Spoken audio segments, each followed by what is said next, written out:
मित्रों, आप गरीब हैं, अमीर हैं, इन चीजों की चिंता छोड़ दो दोस्तों। एक बात की जरूरत होती है, आपका आप पर भरोसा होना चाहिए।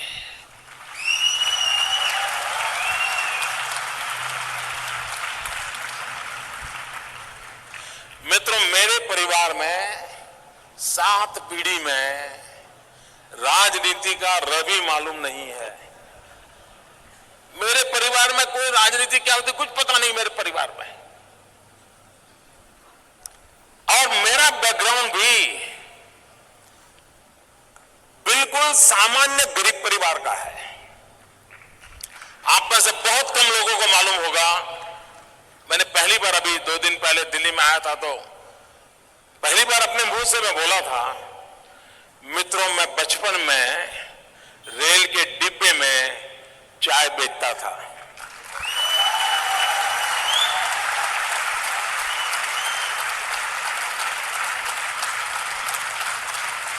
और आज आपके सामने खड़ा हूं।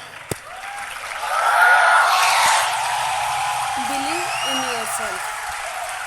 और इसलिए दोस्तों, आप ये चिंता छोड़ दीजिए आपका बैकग्राउंड क्या है। बिल्कुल घबराइए मत दोस्तों।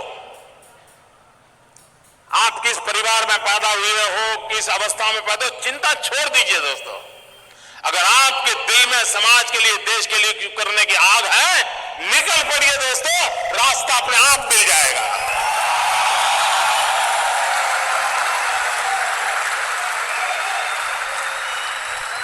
लेकिन मित्रों, लेना पाना बनना, ये ख्वाब लेके चलोगे तो ख्वाब ख्वाब ही रह जाएगा। लेकिन देने के मिजाज से निकलोगे तो दुनिया आपके चरण चूमने लग जाएगी। ये मैं आपको विश्वास देता हूं।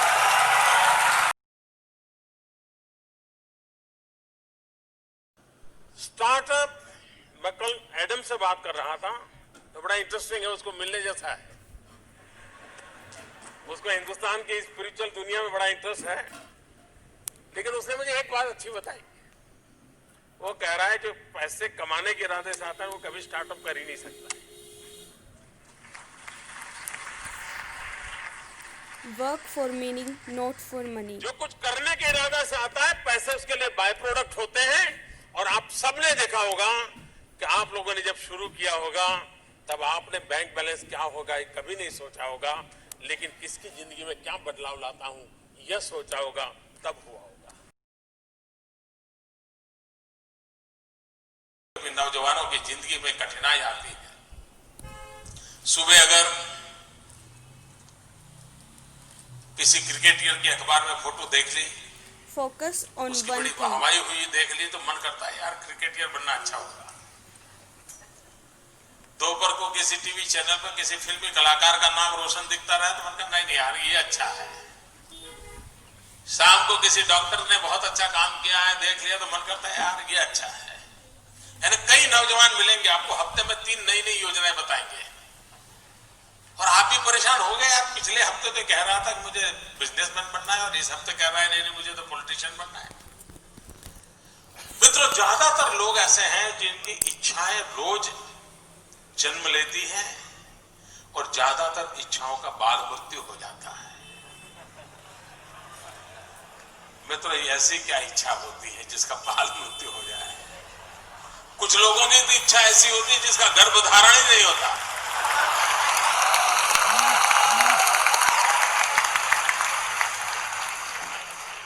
और मित्रों, कुछ लोग होते हैं जिनकी इच्छाएं रोज बदलती रहती है। और जब इच्छाएं रोज बदलती रहती है तो आपके साथी आपको क्या कहते हैं? आपको यही कहेंगे यार छोड़ो तो बड़ा तरंगी है, वो सुबह शाम नई नई चीजें सोचता रहता है, वो बेकार है यार, वो तो ऐसे ही उटपटांग बातें करता है। ऐसे कैसे ही होता है ना। मित्रों, मेरा कोई नौजवान साथी ऐसा नहीं होना चाहिए जिसकी इच्छाएं लोगों के लिए मजाक का कारण बने। कोई नौजवान ऐसा नहीं होना चाहिए जिसकी इच्छाएं तरंग बन जाए। और इसलिए मित्रों आवश्यक है और कोशिश करनी चाहिए। इच्छा बुरी चीज नहीं है, लेकिन इच्छाओं को बदलते रहना बुरी चीज है। इच्छाएं स्थिर होनी चाहिए, और अगर इच्छा स्थिर है तो संकल्प बनती है, और संकल्प में जब परिश्रम जुड़ता है तो सिद्धि बन जाती है। और इसलिए इच्छा प्लस स्थिरता इज इक्वल टू संकल्प, संकल्प प्लस परिश्रम इज इक्वल टू सिद्धि। इस छोटे से अर्थ अलजेब्रा के समीकरण को लेकर के हम जिंदगी को बनाने की कोशिश करेंगे। तो मैं मानता हूं मित्रों, मैं मेरे नगर वड़नगर से कभी कभी ट्रेन के अंदर विसनगर जाया करता था। एक 12-15 साल का किशोर जिसको पोलियो हुआ था, कमर के नीचे का शरीर काम नहीं कर रहा था, वो मुश्किल से ट्रेन के अंदर चढ़ गया। उस गंदे कपड़े थे, भिक्षुक जैसा लगता था, लेकिन वो भीख नहीं मांगता था और हर किसी के पास जाकर के वो रिक्वेस्ट करता था मुझे बूट पॉलिश करने के लिए दीजिए। और उस समय 10-15 पैसे में बूट पॉलिश होती थी, और लोग कभी दया भाव के कारण, कभी करुणा के भाव के कारण उससे अपना जूतों की पॉलिश करवाते होंगे। लेकिन मैंने देखा, पॉलिश वाले करने वाले बहुत देखे थे, लेकिन इस बच्चे की तरफ मेरा ध्यान गया। मैं देख रहा था क्या कर रहा है। उसने क्या किया, अपने गंदे टूटे फूले झोले में से उस दिन का टाइम्स ऑफ इंडिया निकाला और उस पर लिखा था, ग्राहक के प्रति उसने लिखा था कि आज का दिन बहुत ही शुभ हो, आपकी यात्रा शुभ हो, आपके सारे काम सिद्ध हो। अंग्रेजी में उसने एक छोटा वाक्य लिखा था, और जैसे ही उसने जूते दिए पॉलिश करने के लिए, तो इसने उनके हाथ में टाइम्स ऑफ इंडिया पकड़ा दिया। उस ग्राहक को भी लगा कि 10 पैसे में पॉलिश हो रही है और 1 रुपए का अखबार पढ़ने को मिल जाता है। इस घटना को मैं देख रहा था, तो मैंने उस बालक को पूछा, मैंने कहा भाई तुम हो कौन? बोले मैं कर्नाटक का हूं,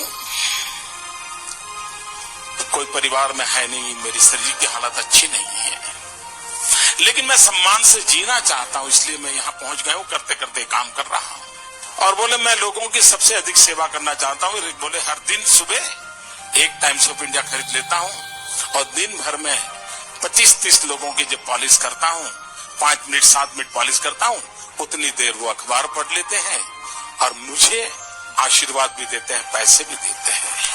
मैंने इस दृश्य को देखा, तब मुझे गीता पूरी तरह समझ आ गई। मुझे लगा इसको कहते हैं योग कर्मशु कौशलम।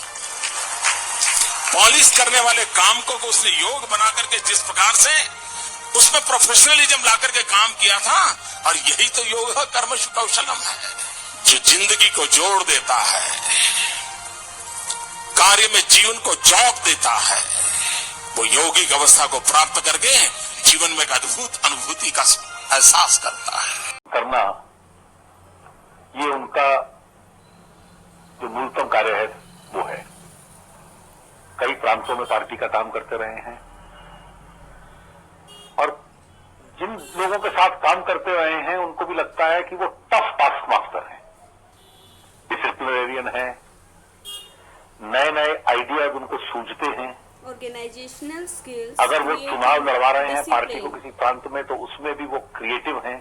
संगठन को और मजबूत कैसे बनाना, पार्टी का नेटवर्क और कैसे, या उसका बेस कैसे और भी ब्रॉड बनाना, वो उसमें अच्छी तरह से उनकी शक्ति का वो उपयोग करते हैं। ऑर्गेनाइजेशन तो बहुत अच्छा करते ही हैं, इसलिए तो यहाँ भी काफी ऑर्गेनाइजेशनल ड्यूटीज उनको दी जाती है।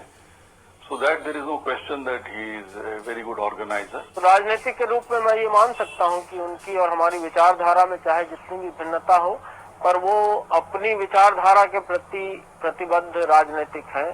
और उनके बारे में जो आम धारणा है वो ये है कि संगठन के में उनकी बड़ी अच्छी पकड़ है, क्योंकि ज्यादातर ये फर्स्ट जनरेशन एंटरप्रेन्योर है, ऑल स्टार्टअप। और जब कुछ सोचा होगा नहीं बेटे अपना काम नहीं तो कहीं नौकरी कर ले। Stick to your शुरू dreams. में जब दोस्तों ने सुना होगा, बहुत मजाक उड़ाया होगा, उपहास किया होगा, जाते आते आपको उसी उपनाम से सुनाते होंगे, ये कुछ करने वाला है, ये करने वाला है। फिर एक पल आया होगा, सारी दौड़ विरोध हुआ होगा, सब दूर। परिवार के लोगों ने विरोध किया होगा, नहीं ये नहीं करना है, जाओ कमाओ, नौकरी कर लो, देखो उसका पहचान है, वो नेताजी को जानते हैं, जाओ उसको मिल लो।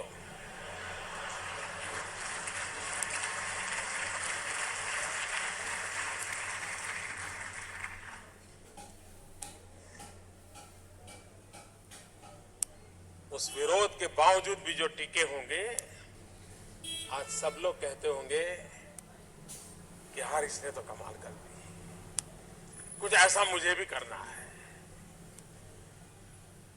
हर किसी के स्टार्टअप की जिंदगी की यही कहानी है। एक भीतर से एक ऊर्जा होती है, भीतर में सपने होते हैं, उसके साथ खप जाने का इरादा होता है, तब जाकर के परिस्थितियां पलटती है। और दुनिया में हर किसी ने ये, आप उस अवस्था में है, उस अवस्था में इतना पसीना बहाना चाहिए, इतना पसीना बहाना चाहिए, साथियों को लगना चाहिए कि यार ये बड़ा अफसर ऐसा है, खुद मेहनत करता है, तो और औरों को कभी कहना नहीं पड़ता है, तो सब लोग दौड़ते हैं। आप अगर बोर्ड लगाओगे एक समय पर ऑफिस आना चाहिए, उसकी उतनी ताकत नहीं है कि आप समय के पहले 5 मिनट पहुंच जाए, उसकी ताकत। आप अफसरों को कहेंगे भाई सप्ताह में 1 दिन दौरा करना चाहिए, रात को गांव में रुकना चाहिए, 2 दिन रुकना चाहिए, उतनी ताकत नहीं है कि जब तक हम जाकर के रुकें।